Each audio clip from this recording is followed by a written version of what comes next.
کبھی آپ نے خاموشی میں بیٹھ کر یہ سوچا ہے کہ انسان کی اصل کہانی کہاں سے شروع ہوتی ہے؟ ہم کیوں پیدا ہوئے اور ہماری زندگی کا مقصد کیا ہے؟ کتاب مقدس کے باب 2 میں ہمیں صرف ایک کہانی نہیں ملتی بلکہ زندگی کا راز ملتا ہے۔ یہ باب ہمیں سب سے پہلے یہ سکھاتا ہے کہ زندگی صرف کام، محنت اور دوڑ کا نام نہیں ہے۔ خدا نے ساری تخلیق مکمل کرنے کے بعد 7ویں دن کو برکت دی اور اسے مقدس ٹھہرایا۔ اس میں ہمارے لیے ایک سبق ہے۔ اگر ہم اپنی زندگی میں رکنا، سوچنا اور خدا کے ساتھ وقت گزارنا نہیں سیکھیں گے تو ہم کبھی حقیقی سکون نہیں پا سکتے۔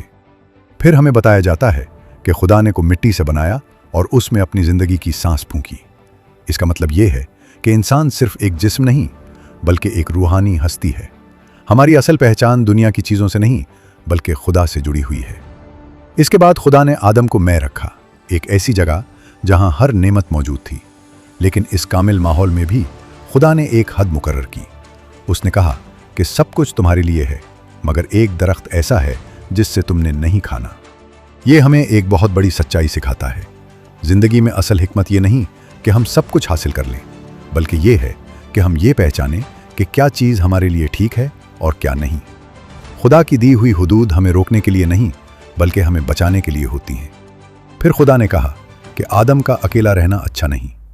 یہاں ہمیں یہ سمجھ آتا ہے کہ انسان کو رشتوں کے لیے بنایا گیا ہے۔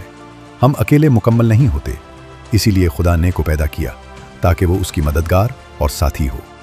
یہ ہمیں سکھاتا ہے کہ سچے رشتے خدا کی طرف سے ایک نعمت ہیں اور ان میں محبت، ذمہ داری اور وفاداری ضروری ہے۔ آخر میں جب ہم دیکھتے ہیں کہ آدم اور حوا ننگے تھے مگر شرماتے نہ تھے تو یہ ہمیں انسان کی اصل حالت دکھاتا ہے: پاکیزگی، سچائی اور بے خوف زندگی۔ یہ وہ حالت تھی جہاں کوئی دکھاوا نہیں تھا، کوئی خوف نہیں تھا، صرف سچائی تھی۔ تو جب ہم کہتے ہیں کہ یہ باب صرف ایک کہانی نہیں بلکہ زندگی کا راز ہے تو اس کا مطلب یہ ہے کہ اس میں ہمیں اپنی اصل پہچان، اپنے مقصد، اپنے رشتوں اور خدا کے ساتھ اپنے تعلق کی سچائی ملتی ہے۔ آج اگر ہماری زندگی میں بے چینی ہے، خالی پن ہے یا الجھن ہے تو شاید ہمیں واپس اسی سچائی کی طرف لوٹنے کی ضرورت ہے۔